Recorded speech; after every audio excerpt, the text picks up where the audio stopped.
specializing and saying there's just one, two genders is disregarding a lot of other people who feel that they don't feel fully represented in that category. We feel, and we put our feelings in between the facts. Let's say I have to go to the gym to get fit, right? But I feel like not going. But do I get fit though? No, right? So you're a man, right? And you feel like a woman. But are you a woman though? You're not. Like, don't you fear to be wrong and for history to judge you unfairly? And maybe in the future we'll have a better understanding and know that this is not just an agenda. it's really hard to say whether it's a disorder or not. The movies that make it important and have a black character somewhere, and they're saying, no, you're just pushing the black agenda, pushing the blacks on us. But this have been proven, like scientifically, we are humans. This have been proven. Yeah. You can't call it an agenda when it is scientifically correct.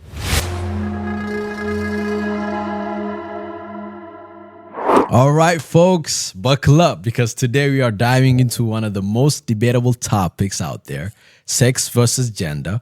Are they the same? Are they different? Is gender really a spectrum or is it just biological?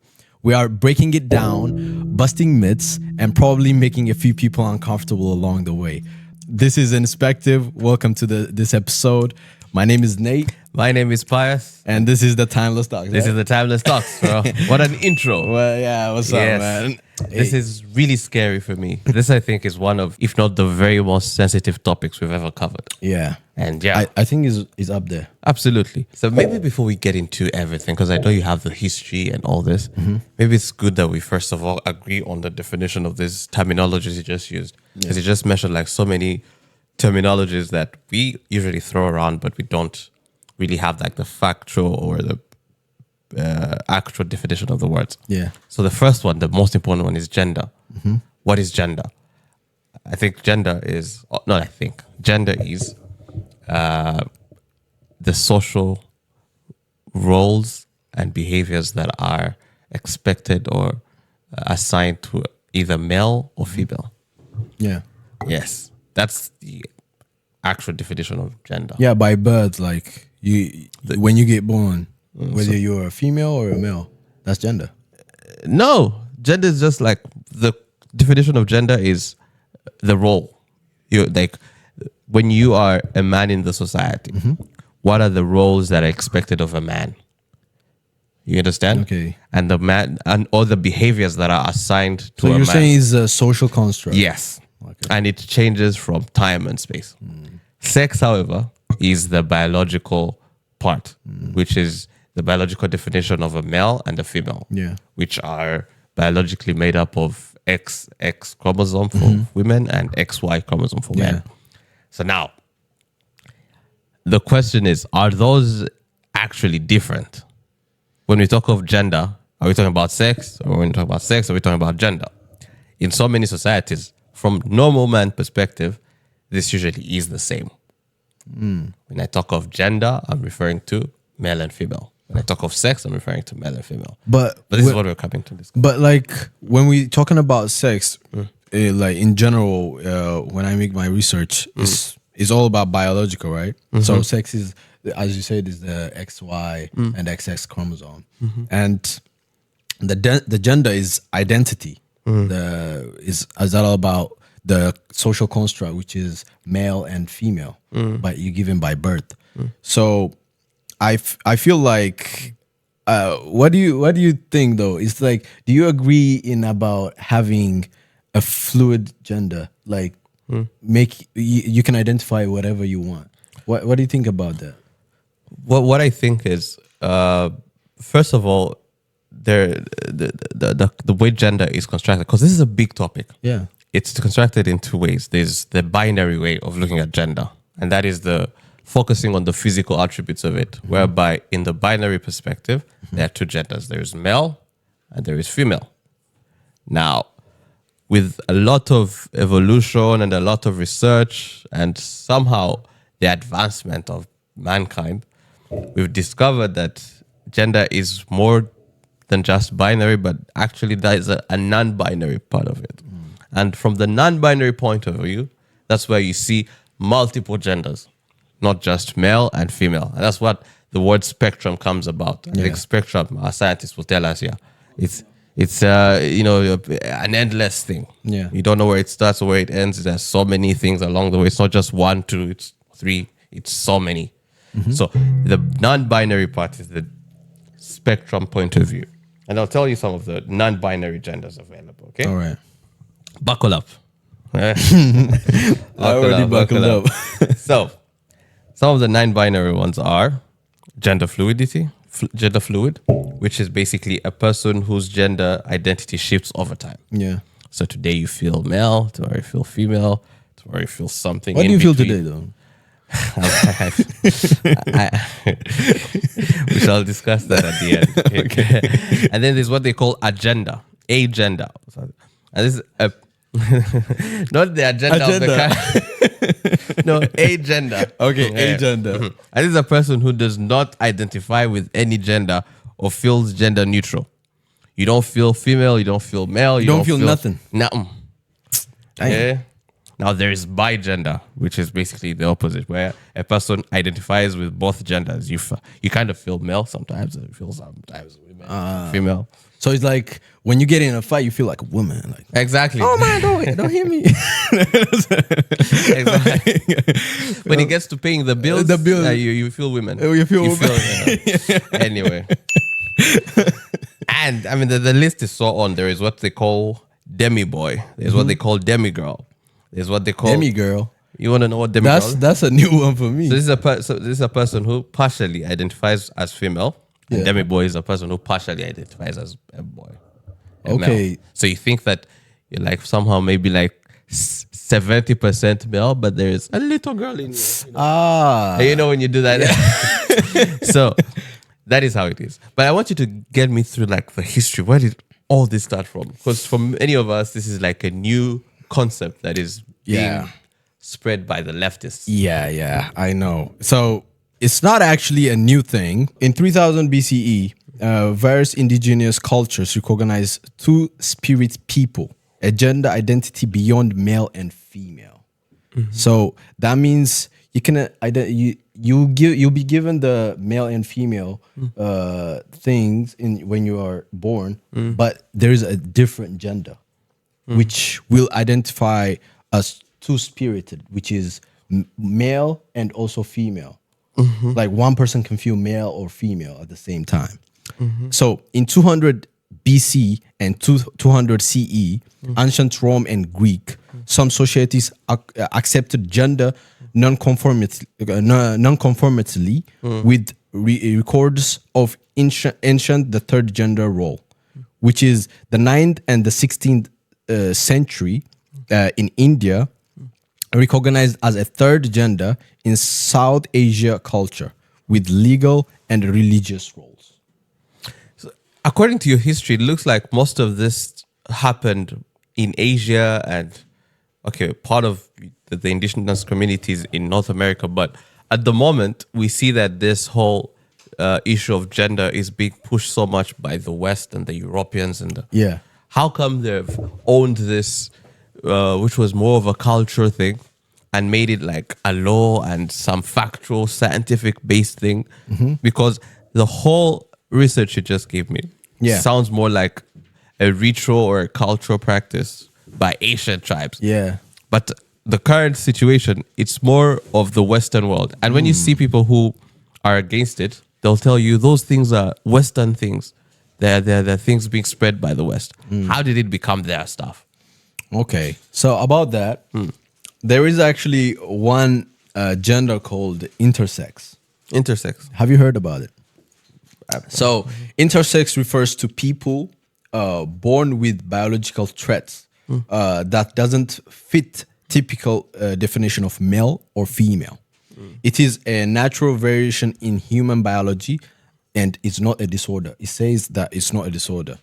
So 1.7% of people which are born in this world are intersex actually, and is according to this statistics, the number of redheads are 1.7%. So it's compared to the number of redheads that we have. So most of the people in the world are intersex. Yeah, like 1.7% of the people which are born right now, they are intersex. And you said intersex is what? Intersex is like those ones who doesn't have the female or the male, like they don't have the exact gender. It's like it doesn't fit typical genders of male or female.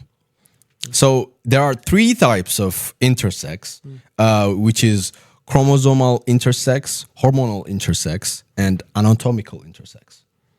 Okay. Yes, doctor.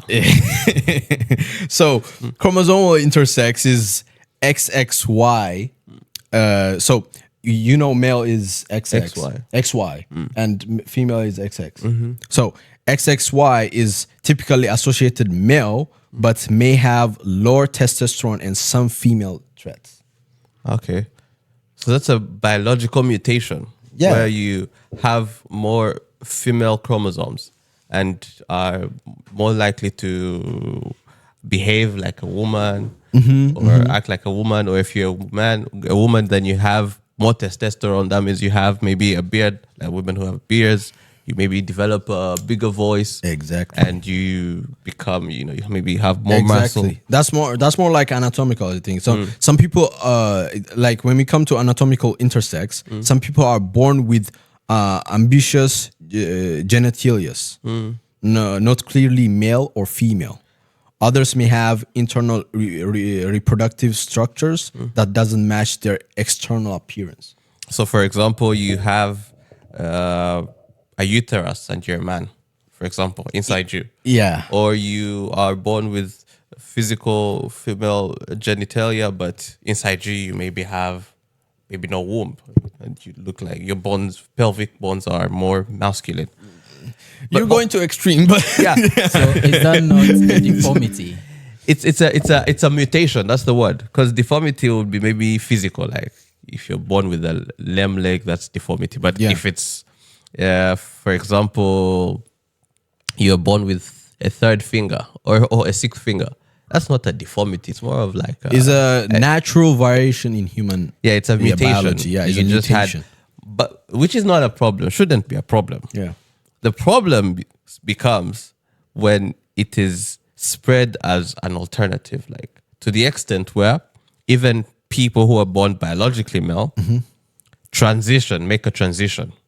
You don't have any XXXY chromosomes. You're perfectly XY or perfectly XX. Yeah. You're a woman. But because you feel like a man, then you go through a transition and you become transgender. When did that start? I think I read somewhere it started with, is it Nepal or something? Let me get this statistics straight. Apparently, in 1999, I think Nepal was the first country in the world to legally recognize a third gender category, which Nepal, is, And then later on, people started doing these transitions where you would transition from a man to a woman, and then that then creates a whole different mix-up, which I believe it comes from a matter of biology and anything else, and then it just becomes into what many consider a disorder, a mental disorder. But surprisingly, the World Health Organization in 2018 removed or declassified transgenderism or as a mental condition, because before then it was considered a disorder. Okay. But from 2018, you're no longer so. It's not a disorder. No, it's a perfectly normal procedure. What is your take on that? It's hard to say, because at one point I want to say it's a disorder at some point, and I would say sometimes, and they're normal people, and it's really hard to say whether it's a disorder or not. But in general, it's not a disorder, you said, right? So I don't know, man. it's hard. Can you explain again why you said it's not a disorder?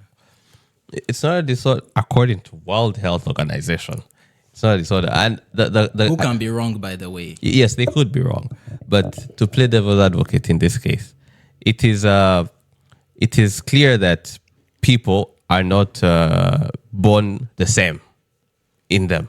And it's not as basic, as easy as we make it sound, that we have male and female. It's not that obvious sometimes. Our brains are sometimes make it look like it's easy to just categorize things easily. For example, in math, you just say 1, 2, 3, 4, and people understand it as those are just the numbers. But the true mathematics says it's not just 1, 2, 3. There's a lot of other numbers in between. So specializing and saying there's just 1, 2 genders is disregarding a lot of other people who feel that they don't feel fully represented in that category. And we do have these people in our community where you see someone who is really struggling to fit into their own skin. I think that's the problem. Now, is that a mental disorder? Because a mental disorder would mean that there's something wrong with your brain, that you maybe have, you're harmful to yourself, you're harmful to society. That is a mental disorder. Or you cannot complete tasks of some sort, but just feeling that you're not comfortable in your own skin doesn't automatically qualify to be a disorder. I think as a society, that's the problem. Like we feel like, and we put our feelings in between the facts that we're not. Like, now let's say I have to go to the gym to get fit, right? But I feel like not going. But do I get fit though? No, right? So you're a man, right? And you feel like a woman. But are you a woman though? You're not. Like we have to understand what is order and what is disorder.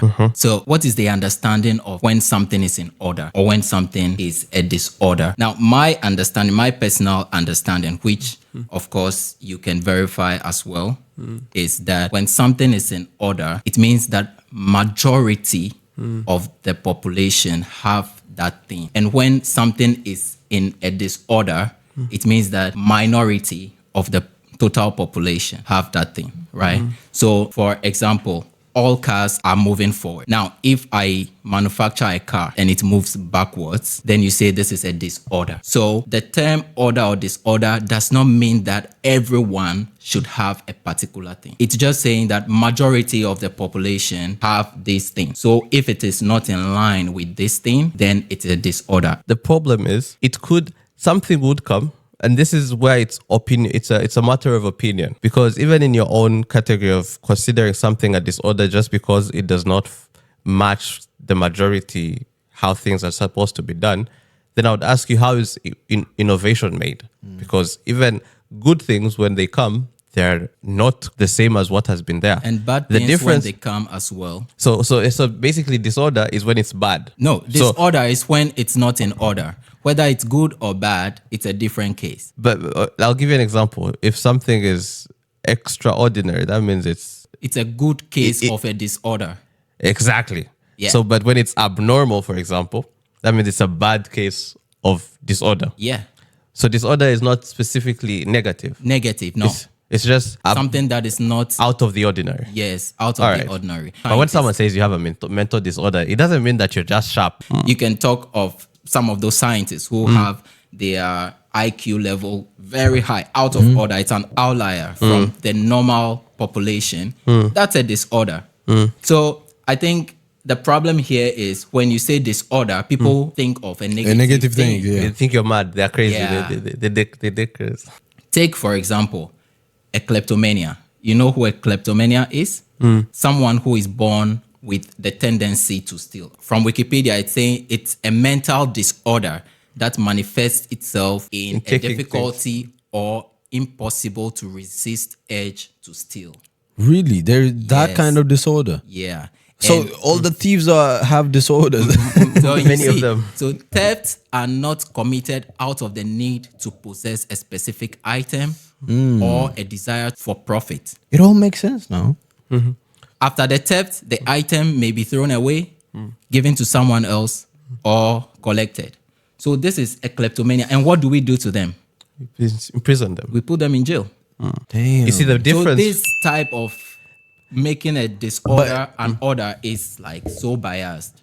Yeah, the difference is if it's harmful to society, then we have to punish it. Because even the bipolar cases of murderers who are just psychopaths, and it's not their intention, so that they have control over it.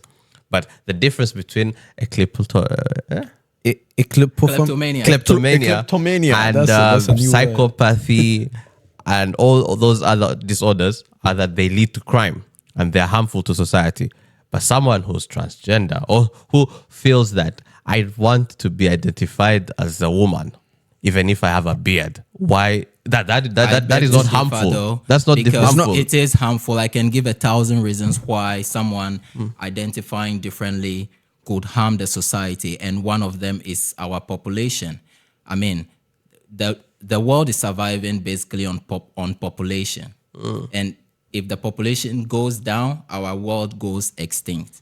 And if people could identify to be something else and would not mate with the opposite sex, that is number one threat to the very existence of humanity. That is, you're suggesting that means everyone will have to identify themselves as something they're not, which is not the case. It's like, let me ask you, who has ever, when the Catholic Church gave rules that from whoever gets into the priesthood and decides to work as or a member of the clergy, whether male or female, should not marry or involve themselves with any sexual conduct. The clergy, for some really long time, while a big population and a political status are so big, there was never a time that said we should decampaign clergy because they're stopping men from marrying women.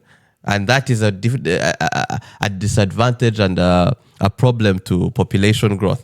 This is a minority group that does not even make up 1% of the whole world, even if all of them did not give birth. There are many people who are heterosexual, who have biological difficulty, who have personal choices.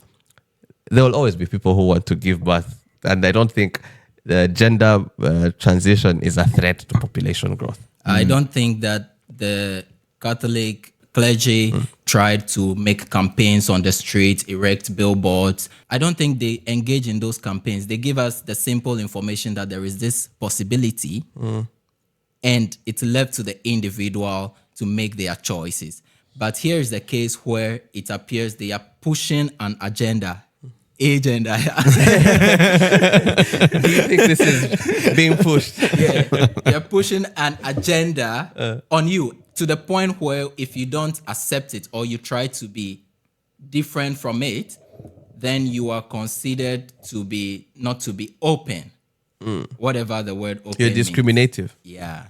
Do you think this is like an agenda, or they're just people who want to live their life? Is this like a propaganda they're trying to? I think it's a propaganda, of course. Like if I say it's not a propaganda, I think is I'm being blind for the world, because you can see that there's a lot of things going on. Like they have their own flag, right?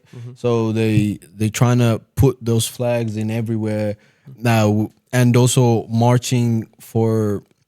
Like he said, they're trying to teach it in schools, which kids which doesn't even know the difference between male and female. They have never heard about, they haven't learned basic biology, and you're trying to push an agenda which is about telling them about, oh, you can identify like a dog, you can identify. There's one kid which went to his dad and told him that he identifies as a dog, and he was he was barking and like that. I think that's how Speed got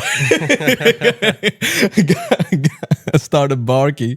But that's the societal problem that this is bringing, like teaching kids which are not well educated about the basic biology and telling them you can identify a different thing without even knowing like what type of impact they're gonna. Don't you fear to be wrong and for history to judge you unfairly? Because at this point we have it's a topic that is evolving and a lot of information is coming about, and maybe in the future we'll have a better understanding and know that this is not just an agenda. These are people who want their rights.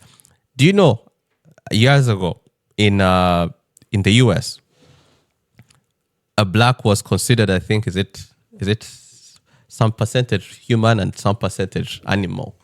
And this was an agenda that was proven. And so when people started fighting for black rights, people were saying, no, you're just pushing an agenda. Every time they would make a post and there's a black person, even up to today, the movies that make it important and have a black character somewhere.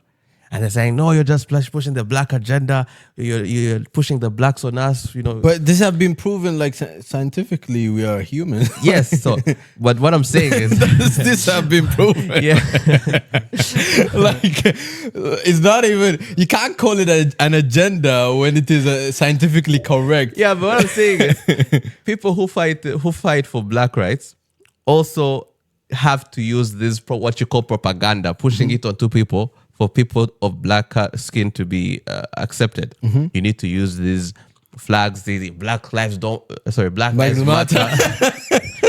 I was roasted my. Can I chip in my 2 cents on this one? You chose an example of clerks, right? There is a difference between them and what we're calling agenda, right? These ones, they have a purpose. Right? They're serving the church. We already know what they're doing with the society and everything. We know the agenda behind it. And I've had this conversation with a friend, first thing first, even from where we're from. We have. First of all, tell us your name. You know my name. Don't worry about it anyways. So the whole point is, let's go back to where we're from, right? Like from back home, for example. We have these people that we used to call Kyabakobwa and Kyabahungu. I will explain for you guys. It's tomboys. There's a Ghanaian name for it. It's like tomboys and tomgirls. Like we already know people that are born with different genetics from what they were assigned, from the sex they were assigned, right? I believe it had never been a problem in the society for them to live in peace. But now what makes this whole agenda a problem is the approach behind it. The type of freedom that's quote unquote being given to kids to choose. And you see the way the people that are grooming them, for me it's grooming, by the way, like they are being groomed. Because now if you tell somebody who can't even have a solid critical thinking that they have the right to choose, imagine what I would do to you if I'm the one who shared the propaganda with you. I'm the propaganda master. Now I know what you believe. Imagine if I'm already a bad person, how I'm gonna groom you. And we see it already. But they're not basing on their agenda. They're basing on your feelings. You are, let's say, you're a Chabakobwa, right? I'm a Chabakobwa, right? So you're a boy who feels like a girl and who has girl traits. And that is how you're feeling. And then upon research, I tell you that is not abnormal. You're not supposed Where to be their laughed. research coming from? There are scientists that I told you. But where did this feeling came from? It is, and I tell you that's the background you're giving us. That means I explain it to you that you're not abnormal. You're not. There's nothing wrong with you. It's just that you have another extra X chromosome that is reacting like this. And if you feel like a woman and you want to be identified as a woman, it is your right. You don't have to fit into the social construction of saying, you're a boy, and yet you don't feel like a boy. If I give you a platform, say, that's how you feel. It is okay to feel like that. What I'm trying to tell you is it had never been a problem in the first place. But they were bullied. No, they were discriminated. Yeah, of course. You're bullied because you're light skinned. You're bullied because you're brown. People get bullied at the end of the day. So if someone defends Wait, I'm not promoting violence or bullying, right? What I'm trying to say, as the colleagues were saying, there is an agenda behind it. There is too much noise behind it. And there is too much money behind it. Now, what about my rights, by the way? If I don't feel like being friends with you, why am I being punished for it? Or if I don't have the opinion of like taking you for what you take yourself, I can be in the reserve. But now we're being put in a position where even being reserved about that topic is considered being against that topic. What is the word called? Phobia. Homophobia. Yes. You're homophobic. No, I'm not homophobic. You see, now I'm being attacked for having a different opinion. Like, how do I dare have a different opinion from yours, right? That's why I asked Pius, what were you feeling when you came out of the house today? I'm here representing a population that is not represented, the minority. His point, and it's even documented from the Finlands and Sweden. They have shown that these kids, for example, they get the chance to quote unquote be free for being who they are. At 15, 16, they're changing the agenda. And Frankie is going back to the doctor and say, I feel like Sam again. And the doctor is like, this is irreversible. So why are we giving ourselves the what's the right word? Why are we pushing kids and not solid minds to make irreversible mistakes? Mistakes are allowed. They should be there, right? Yes. Why should we put them in a position where it's irreversible? Now, if it's reversible and you feel some type of way, what are you going to do? You're going to suffer from the Stockholm Syndrome. The only person you got to feel comfortable with is the one who put you in the BS in the first place. So that's where I'm coming from. Feeling how you want to feel, because you came out of the house today feeling different. You're afraid to feel that way. Tomorrow I can change my mind and feel something else. So that's what I'm saying. But why, as your friends, as your colleagues, right? Why are we pushing this agenda of, oh, you're free to do everything you want to do, but congratulations on making mistakes. And once those mistakes are irreversible, well, you no longer feel you know? Yeah. It's kind of hypocrisy. You've made a biased and a firm a judgment already that it's a mistake. Tell me, correct me. That making a transition to fit into your own skin is a mistake. I didn't say it's a mistake. Because I gave you an example of the mistake is making it making the children which doesn't have if you're 18 and you still want to become a woman and you go and make a transition, that's fine. You're an adult, like you can make your own decisions. But when you are like a baby, so you're not against transgenderism. How can I be against it? Because they're adults at the end of the day. They made their own decisions. The only thing I'm against is like pushing this agenda towards publicity, the publicity they give it, and the way we have to accept it as a whole. Maybe the whole point of going for children is so that if there are traits of them feeling different, it's easier for them to transition early so that they grow in their comfortable skin instead of. But a child can feel anything. Imagine living 30 years of your life and you feel like you're living a lie. It's better if you transition early, fit into your own skin, and live the whole life being identified the way you feel. We are talking about a solid topic. Why are we not being honest to ourselves? Sex topic already. It's a hard topic within adults. Now you're putting that burden over somebody who we are busy teaching that everybody who gives you sweet on the streets is not a good person. Yeah. So now you're giving them a burden of not thinking about their sex. We are grown-ups. They don't even know how babies are made. There are people at 50 who are so scared of talking about sex, or even they don't know what they like within that topic. Now you're just giving it to somebody who's 10, who's fighting to know if they like sweet or candy or, The earlier, the better. The better. You call me homophobic. You're a groomer. The sooner the better. But what if? Okay, let me tell you this scenario. What if you made this? Okay, there is this boy. Let's say he's a 4-year-old or a 7-year-old who's going to UKG or something. Then this you teach him about this agenda, about like you can feel whatever you feel right now is who you are, like you can transition to anything you feel like. Then there will be a point where this kid will transition and make this biological modifications to their body. Then once they are grown up, once they are adults, like once they pass 18, they feel different now, because we're talking about feelings, right? Feelings change, man. Feelings doesn't be stable like every day.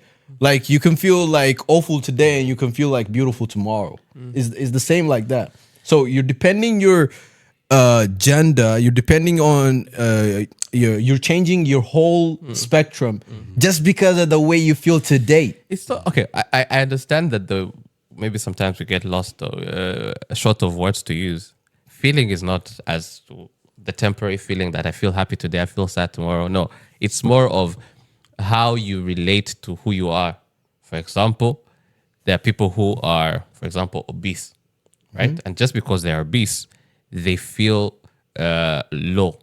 And that kills their confidence and low self-esteem. Low esteem. Yeah. So that low esteem is not just a feeling of, that will change tomorrow.